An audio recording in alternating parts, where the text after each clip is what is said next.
퇴근길 시사 프로그램의 완결판. 최영일의 YTN 뉴스 정면 승부.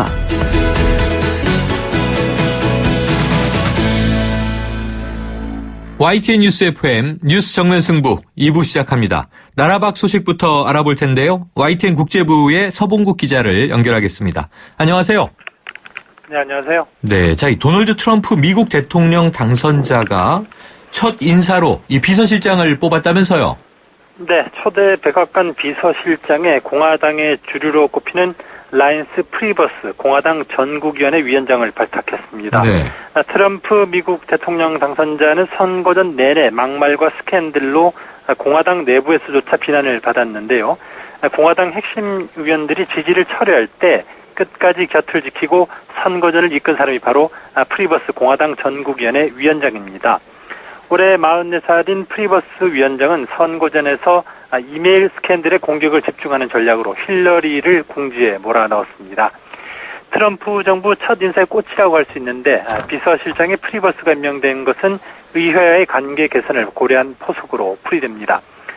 프리버스가 공화당 내 1인자로 꼽히는 폴 라이언 하원 의장과 돈독한 사이일 뿐 아니라 트럼프의 딸 이방카 부부의 후원도 얻고 있기 때문입니다. 강경파와 온건파를 아우르는 첫 인사로 균형을 맞춘 트럼프는 내각 명단도 곧 발표할 예정입니다. 한반도 정세에 직접 영향을 미치는 국무장관에는 뉴트 깅리치 전 하원 의장, 존 볼턴 전 유엔 대사 등 대북 강경론자들이 거명되고 있습니다. 네, 자, 또 이 트럼프 당선자 소식인데요. 이 대통령 연봉을 $1만 받겠다 이렇게 얘기를 했네요. 네, 억만장자 트럼프의 재산은 우리 돈 4조 원 규모로 알려졌지만 실제 10조를 넘을 거라는 관측도 있습니다. 당선 후 첫 TV 인터뷰에서 대통령 연봉으로 $1만 받겠다고 말했습니다. 그러면서 대통령 연봉이 얼마인지도 모르지만 받지 않을 것이라고 말을 했습니다. 현재 미국 대통령 연봉은 약 4억 7천만 원 정도입니다. 트럼프는 또 낙태 합법화에 대해서는 반대를, 동성결혼 합법화에 대해서는 찬성의 뜻을 나타냈습니다.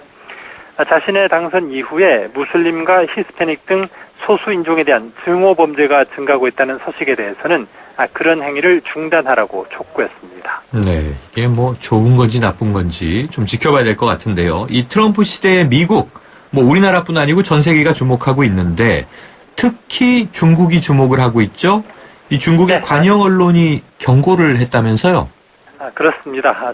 중국 공산당 기관지인 인일보 자매지인데요. 환구시보가 트럼프가 미국 대통령에 취임한 뒤 강경한 대중국 무역 정책을 펼 경우에 중국이 미국산 보잉 여객기 구매를 취소하고 유럽산 에어버스를 구매할 것이라고 보도했습니다. 네. 환구시보는 트럼프가 중국을 환율 조작국 명단에 올리고 중국산 수입품에 대해서 높은 관세를 물린다면 반격을 가할 것이라면서 이같이 경고했습니다. 환구시보는 또 트럼프가 중국산 수입품에 45% 관세를 물리면 미국산 자동차와 아이폰의 중국 판매도 어려움을 겪게 되고 미국산 콩과 옥수수 수입도 중지될 것이라고 위협했습니다. 중국은 지난해 시진핑 중국 주석이 미국을 방문했을 때 보잉사와 300대 규모의 항공기 구매에 합의를 했습니다. 네, 뭔가 벌써 좀 마찰이 시작되는 것 같은 불길한 이 기운이 감도네요. 자, 이 미국 중심주의를 외치며 보호무역도 마다 않겠다. 이런 트럼프 당선자. 이 보면 볼수록 좀 흥미로운 인물인데요. 자, 우리나라로서는 이 트럼프 행정부가 오바마 행정부와 달리 자, 우리나라와 이 대북 정책에 어떤 변화를 가져올지 민감하기 때문에 계속 지켜봐야 될 것 같습니다. 자, 마지막 소식인데요. 여러 가지 이유로 많은 임산부들이 선호하는 이 제왕절개 수술. 이 수술로 태어난 아기들이 과체중이나 비만 아동이 될 가능성이 있다. 이런 연구 결과가 나왔다고요? 네, 미국의 존스 홉킨스 대학 보건대학원 연구팀이 발표를 했습니다. 만기 출산 아동 1,400명을 분석한 결과 제왕절개로 분만한 아동의 경우 이들이 7살이 될 때쯤에 과체중이나 비만이 될 가능성이 그렇지 않은 아동보다 40% 더 높게 나타났다고 밝혔습니다. 특히 과체중이나 비만인 산모가 제왕절개로 출산한 아이는 과체중 또는 비만이 될 위험이 최고 80%까지 높아지는 것으로 나타났습니다. 이런 차이가 나타나는 것은 자연분만 때는 아이가 비만으로부터 보호받을 수 있는 유익한 미생물을 모체에서 얻을 수가 있지만 제왕절개의 경우는 이것이 어렵기 때문이라고 연구팀은 분석했습니다. 네, 참 이게 인체 신비는 알면 알수록 오묘하다는 느낌을 받을 수밖에 없습니다. 자, 오늘 소식 고맙습니다. 감사합니다. 지금까지 YTN 국제부의 서봉국 기자였습니다.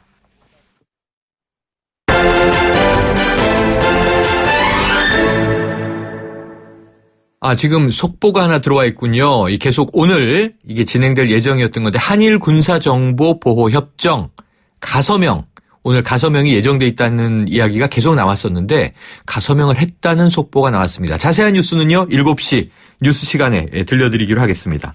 자, 내일 박근혜 대통령과 더불어민주당 추미애 대표 간의 영수회담이 열립니다. 촛불 집회 이후 하야 여론이 들끓고 있는 가운데 이 전국 수습을 위한 해법이 마련될지 주목이 되는데요. 자, 하지만 이 집권 여당인 새누리당 이 큰 흐름에서 지금 존재감을 완전히 잃었습니다. 오히려 내부 문제로 자중질환에 빠진 모습인데요. 이 대표의 사퇴를 요구하는 단식 농성까지 시작됐지만 이정현 대표는 이 거국내각 구성 뒤에 사퇴하겠다. 내년 1월에 전당대회를 열겠다. 이런 입장이었고요. 이제 12월 20일경 사퇴할 수도 있다라는 이야기도 또 내놨습니다만 이와 반대로 비주류는 당 해체를 추진하겠다는 거여서 사실상 분당 또는 해체 초읽기에 들어간 것 아니냐 이런 전망이 나오는데요. 자, 비주류를 중심으로 한 비상시국위원회 새누리당의 오신환 의원을 연결해서 자세한 이야기를 들어보겠습니다. 자, 오 의원님 나오셨습니까? 네, 안녕하세요. 오신환 의원입니다. 네, 자, 지금 잠깐 언급은 드렸는데요. 이 비상시국준비위원회 공식 네네. 출범이 된 거죠? 예, 그렇습니다. 예, 어제 오후 2시에 국회에서 비상시국회의를 개최했고요. 그 안에서 준비위원회를 구성해서 새로운 지도체제를 대체할 수 있는 그런 역할을 하겠다 이렇게 선언을 했습니다. 그러면 현재 별도의 지도체제 형태로 운영이 시작됐다고 봐야 되나요? 그렇습니다. 일단은 지금 아시다시피 이정현 당 지도부는 정당 내에서도 그리고 외부의 국민적 눈높이에도 맞지 않고 이미 그 리더십은 실추돼 있고 그 역할을 다 했다라고 보는 겁니다. 더 중요한 것은 지금의 최순실 사태의 근본적인 그 원인이 대통령과 저희 새누리당에 있는 거 아니겠습니까? 네네. 그럼 정치적 책임이라는 것이 분명히 뒤따라야 되고요. 그것이 결국에 용서와 참회를 국민께 고하는 첫 출발의 시작이다라는 측면에서 지도부 총사퇴는 너무나 당연한 수준입니다. 그런데 그렇지 못하고 있기 때문에 국민들께 더더욱 송구스럽고 죄송한 마음입니다. 자, 그러면 이게 또 우리 청취자분들이나 국민들에게 조금 더 혼란스러울 수도 있는 것이요. 자, 지금 한 지붕 아래 두 모임으로 분리가 되는 느낌인데 어쨌든 이정현 대표는 내년 1월 조기전당대회를 개최하겠다. 즉각적인 사퇴는 거부하는 입장인데 이 대표에 대한 비상시국 준비위의 공식 입장 어떻게 이해하면 될까요? 어제 이정현 대표와 최고위에서 당 쇄신안이라고 해서 로드맵을 제시했는데요. 네. 저는 그것은 일고의 가치도 없다. 지금 쇄신의 대상 자체가 지금 당 지도부임에도 불구하고 거기서 내놓는 그 로드맵의 쇄신안이라고 하는 것은 당원들과 국민들이 절대 받아들일 수 없다. 물론 지금 국민들은 새누리당 자체에 대한 불신과 관심도 없을 거라고 생각합니다. 하지만 지금의 상황에서 어떠한 목소리도 안 내고 지금의 이정현 지도부 체제가 하는 쪽으로 따라가는 것이 결국에는 우리가 마지막으로 지킬 수 있는 보수의 가치 이 부분에 대해서는 우리가 다 모든 걸 잃게 되는 것이 아니냐 이런 절박한 마음이 있기 때문에 지금의 비상시국위원회라는 것을 틀을 통해서 새로운 보수혁명들을 우리가 이뤄내야 된다. 그러려면 그 첫 번째 수순이 당의 해체다. 이렇게 생각하고 있습니다. 당의 해체가 보수혁신의 시작이다. 사실 지금 지난 그 주말에 이 100만 촛불 국민들은 어쨌든 이 정부 시스템 다 개조해야 된다는 것 아니겠습니까? 물론입니다. 네. 그러면은 이제 지금 여당인 보수도 또 완전히 한번 뒤집어 엎는 과정을 겪어야 될 필요가 있겠죠. 그런데요, 오 의원님. 이정현 대표가요. 왜 이런 제안을 지금 하고 있는지, 왜 시간을 끌면서 버티고 있는지 그 이유는 뭐라고 보십니까? 이정현 대표의 스스로의 판단은 여전히 본인이 이 사태에 대한 수습이 가능한 카드다 이렇게 바라보고 있는 것 같습니다. 대통령과의 같이 이 생각을 공유할 수 있고 마음을 나눌 수 있다는 어떤 장점이 있다라는 측면이 내서 주장하는 것 같은데요. 네. 저는 오히려 그것이 더 방해가 되는 것이다. 지금 국민들이 분노하는 것은 네네. 그동안에 박근혜 대통령의 국민과의 소통 과정 속에서 일방적으로 우리 새누리당에 지시하고 그것을 무조건 따라가는 지금의 모습들에 대해서 이미 누적돼 있는 그 분노가 표출된 부분도 있는 것이거든요. 네네. 그렇기 때문에 이제는 당이 새로운 목소리와 국민의 눈높이에 맞는 목소리를 가지고 네. 청와대를 이끌어갈 수 있는, 그래서 국회의 틀, 또 다른 권력, 선출된 권력인 여야가 협치하는 모델을 통해서 새로운 어떤 국정 정상화를 논해야 되는데 네. 이 모든 것에 그 원인 제공을 한 대통령이 스스로 또 문제 해결을 하려고 하는 부분에 있어서 국민들은 동의하기가 좀 어려운 것이거든요. 예, 그 부분에 문제의 지점이 있다 이렇게 판단합니다. 네, 자 그러다 보니까요, 이 이유가 뭘까 궁금해하는 일각에서는 자 네. 1월에 전대를 한다. 이 일정이 반기문 유엔 사무총장의 이제 퇴임과 귀국을 기다리고 의식하는 그런 결정 아니냐. 이 네. 반 총장이 들어오면 뭔가 좀 사태가 좀 반전될 수 있다는 또 희망을 가지고 있는 것 아니냐 이런 관측이 나옵니다. 어떻게 보세요?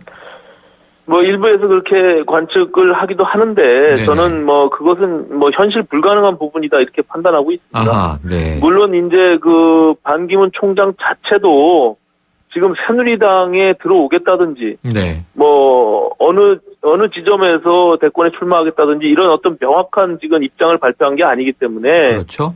지금과 같이 몰락해가는 그런 새누리당 구조 안에서 본인이 대선을 출마한다는 것은 염두에 두고 있지 않다라는 네. 것이 기본적인 생각이고요. 네네. 그리고 또한 전당대회라는 준비하는 기간이 1월 달에 들어와서 그 짧은 기간에 준비해서 본인이 아무리 뭐 지금 뭐 우리 당 내에 개파적 분포로 봐서 친박의 등을 업고서 간다 해도 저는 이미 이 잃어버린 실추돼 있는 권력 속에서 그것은 네. 불가능하다 이렇게 보기 때문에 그것은 좀 현실적으로 불가능한 시나리오가 아닌가 이렇게 생각하고 있습니다. 네, 지금 뭐 이 답변해 주신 이 내용은 그 누구도 뭐 반 총장이 아니라도 굳이 물어볼 네. 필요가 없을 것 같은데요.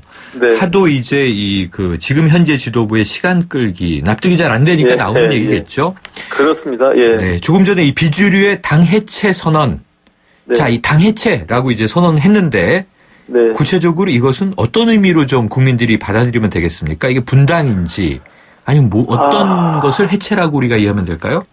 일단은 지금의 사태에 대한 책임과 국민들께 용서를 구하는 참회의 심정에서 지금의 새누리당은 그 책임을 통감하면서 역할과 소명을 다했기 때문에 네. 역사 속에서 사라지는 것이 맞다라는 측면에서의 당해체를 말씀드리는 겁니다. 네. 그 이후에 뭐 국민들께서 우리가 진정성 있는 용서를 통해서 기회를 주신다면 새롭게 정말로 보수 혁명의 가치를 가지고 네네. 정말 지킬 수 있는 보수적 가치를 새롭게 출발해야 되는 것이죠. 네. 그런 것들은 물론 국민적 동의나 국민적 용서가 먼저 선행돼야 되기 때문에 그런 것 자체를 우리가 발전적 해체라는 표현 자체도 네네. 굉장히 나쁘끄러운 이야기이기 때문에 일단은 그냥 지금의 상황에서 새누리당의 역할은 다 끝났다. 그리고 네. 지금의 사태를 맞이한 책임을 가지고 당은 해체되어야 된다. 이런 선언을 하게 된 것입니다. 그러면은요, 의원님, 그냥 이 일반적으로 이게 뭐 꼭 정당이 아니라 일반 회사나 단체 이런 생각을 하면 해체한다. 그럼 이제 조직은 사라지는 거죠. 그럼 그렇습니다. 사람들은 그냥 개인으로 흩어지니까 현재 새누리당 소속 의원들은 무소속 의원이 됐다가 네. 해체 재창당을 한다 그러면 새로운 보수 가치의 뜻을 모은 의원들이 새로운 당을 아예 다른 곳에 새롭게 만드는 것이다. 이렇게 이해하면 되겠습니까? 네, 그 방법의 문제는 뭐 다양하게 해석할 수 있을 텐데요. 네. 저희가 해체와 동시에 새로운 그 보수 가치, 혁명적인 가치를 가지고 있는 그 보수 혁신의 길로 갈 수 있는 새로운 조직 구조를 만들어낼 수 있다면 네. 그쪽으로 이제 옮겨갈 수 있는 것이죠. 근데 지금의 상황에서는 그 또한 새누리당의 지금의 책임을 같이 하고 있는 일정 정도의 그 책임성을 그대로 유지하면서 가는 것은 국민들이 받아들이기는 어려울 것이다. 네. 이런 기본적인 생각이 있습니다. 그렇기 때문에 1차적인 수순은 모든 것을 내려놓고 참회의 마음으로 당을 해체하는 것이 네. 기본적인 우리가 해야 될 첫걸음이 아닌가 이렇게 생각하고 있습니다. 네. 야당의 경우에는 뭐 분당도 저희가 최근에 봤고요. 네. 뭐 제3지대 연합 창당도 봤고요. 네. 또는 이제 뭐 이름을 바꾸면서 재창당 선언하는 것도 많이 봤는데 여당의 경우는 거의 못 봤었는데요. 그럼 네네. 지금 남아있는 지도부가 뭐 마지막까지 잔류한다면 이정현 당대표와 일부가 이 총선 전에 그 김민석 전 의원이 이제 민주당 당명을 가지고 있었던 것처럼 네, 새누리당 당명은 보유하고 있을 수도 있겠군요. 뭐 끝까지 그것을 버틴다면 네. 그 가정하고자 하는 시나리오로서는 뭐 최악의 경우인데요. 그렇게 되면 뭐 역사 속에 사라지면서 결과적으로 네. 그것을 끝까지 갖고자 하겠죠. 하지만 저는 이 거대한 그 전대미문의 지금의 사태 네. 속에서 국민들의 분노와 그 민심은 네. 저는 이것을 거스르기가 분명히 어렵다. 네, 그렇기 네. 때문에 또 대통령의 권력과 이게 함께하는 축이 있기 때문에 이것은 받아들일 수밖에 없는 그런 결과를 낳을 것이다 이렇게 네. 판단하고 있습니다. 예. 자, 의원님 그런데요. 뭐 정당이든 뭐 기업이든 혹은 뭐 일반 재단 법인이든 다 이 네. 절차가 존재합니다. 네, 새누리당도 이 당헌 당규에 의해서 움직이는 거잖아요. 그렇습니다. 총선 예. 전에 공천 때도 얼마나 많이 또 내부 갈등이 있었습니까? 네. 그럼 보니까 이 해산안을 의결하려면 결국 전당대회를 소집해야 되는 거 아닌가요? 최종적으로는 그렇습니다. 전당대회를 통해서 당 해체가 선언이 되는 것인데요. 그렇기 때문에 네. 지금의 지도부가 사퇴하지 않으면 그것이 비대위 체제가 되어서 그 비대위가 보수혁명의 가치를 갖고 당 네. 해체를 선언하고 그 다음에 새로운 어떤 깃발을 들고 우리가 새롭게 출발해야 된다라는 네. 측면에서 순서가 있는 것이죠. 자. 근데 끝끝내 지금 말씀하신 네. 대로 이정현 당 지도부가 내려오지 않고 그것을 고집한다면 그 다음에는 결과적으로 물리적으로는 끌어낼 수 없기 때문에 네. 다른 방식의 고민들이 좀 생기지 않을까 이렇게 생각합니다. 그렇군요. 그럼 뭐 다수의 이탈, 결국은 이제 분당 가능성 이런 것도 이제 여지가 남아 보이는데요. 자, 그건 좀 지켜보기로 하고요, 의원님. 이 급박한 네네. 상황에서 이 100만 촛불 민심을 확인한 바로 오늘 월요일에 네. 이 느닷없이 더불어민주당 추미애 대표가 영수회담인데 1대1 단판 회담을 제안하면서 청와대가 받았습니다. 내일 열린다고 네. 하죠? 네네. 그러면은 이 추 대표의 단독 영수회담 제안과 박근혜 대통령이 이것을 수용한 배경에는 지금 이정현 대표를 회담 파트너로 인정할 수 없다 이런 의중이 깔려 있는 거 아닐까요? 물론입니다. 야당은 지금까지 한 보름간의 사태 속에서 이정현 당 지도부 새누리당과는 협상할 수 없다. 네. 라는 것이 일관적인 메시지였고요. 다만 이제 야 3당이 합의했던 내용 속에서 추미애 대표가 단독으로 영수회담을 제안한 것은 네. 뭐 나름대로의 제일 야당으로서의 책임성을 갖고 지금의 난맥상의 국정 혼란을 어쨌든 좀 정상화하기 위한 네. 그런 의지가 아니었나라고 저는 높이 평가하고요. 네네.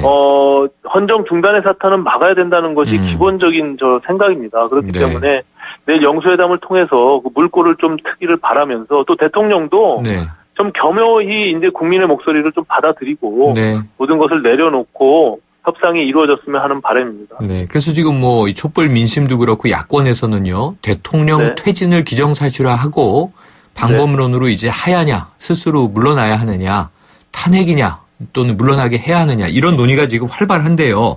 네. 어제 비상시국 회의를 보니까 김무성 전 대표는 탄핵의 길로 가야 한다고 주장을 했더군요. 지금 네. 이 비상시국 회의는 어떤 입장이십니까? 대통령 거취에 대해서. 지금 하야와 탄핵에 대한 목소리는 일부 네. 소수에서 뭐 자기 주장을 펼치는 부분들이 있는데요. 네네. 현재 기본적으로 지금 당 지도부 사퇴하고 새롭게 당을 해체 후에 재출발해야 된다고 생각하는 대다수의 분들은 네. 아직까지는 하야나 탄핵에 대한 국정 중단에 대한 부분들은 막아야 한다. 그렇기 때문에 대통령께서 모든 것들을 수용하고 좀 받아들였으면 좋겠다. 네. 물론 촛불 민심, 거리의 민심은 우리 국민들의 민심은 굉장히 분노하고 있다는 것을 잘 알고 있습니다. 네네. 하지만 그 국민들이 부여한 대통령 권력, 선출직 권력으로서의 대통령 권력과 또 다른 축인 국회 권력이 있기 때문에 네. 국회에서 여야가 좀 국회 내에서 지혜를 이렇게 모아가면 저는 좀 분명히 해결할 수 있는 실마리를 찾지 않을까 이렇게 판단하고 있습니다. 자, 그러면은 조금 애매하지만 이선 후퇴 이런 얘기가 나오고 있잖아요. 근데 이게 네네. 지금 헌법상에는 뭐 명확한 규정이 없는 얘기 아닙니까? 정치적인 절충안인데 그러다 보니까 각계에서 이 헌법 71조를 좀 폭넓게 해석을 해서 국무총리의 권한대행 체제를 이 대통령 권한대행 체제로 가자 이런 의견들이 나오고 있더군요. 의원님 어떻게 생각하세요? 지금 그게 이제 헌법 71조가 대통령이 고리되거나 사고로 인하여 이제 직무를 수행할 수 없을 때를 이제 그렇죠. 지칭하는 건데요. 지금의 상황을 사고로 인정할 수 있는지 여부에 대해서 헌법학자들끼리 논쟁이 있습니다. 네. 저는 뭐 이 해석에 여러 가지 있긴 하지만 어쨌든 그 원인 제공자인 그 대통령께서 정말 진정성 있는 국민들께 사죄하는 마음으로 모든 걸 다 내려놓으면 저는 길은 분명히 열릴 수 있다. 그것이 이선 후퇴가 됐던 아니면 뭐 거국 내각이 됐던 방법을 찾는 것이 결국에는 국정 정상화의 길이다. 이렇게 판단하고 의원님, 있습니다. 오늘 말씀 여기까지 듣겠습니다. 감사합니다. 네, 감사합니다. 예, 고맙습니다. 지금까지 새누리당의 오신환 의원이었습니다. 지금 듣고 계신 20초짜리 광고만으로는 프리미엄 지식산업센터 워니캐슬의 수많은 베네핏을 다 전할 수 없습니다. 당신의 비즈니스 환경이 더 큰 성공을 뒷받침할 수 없다고 생각한다면 지금 검색하세요. 프리미엄 지식산업센터 워니캐슬 동원건설산업. 아유, 새 단계 종이 또 걸렸어? 정말 제본 하나 하려다가 미치겠네.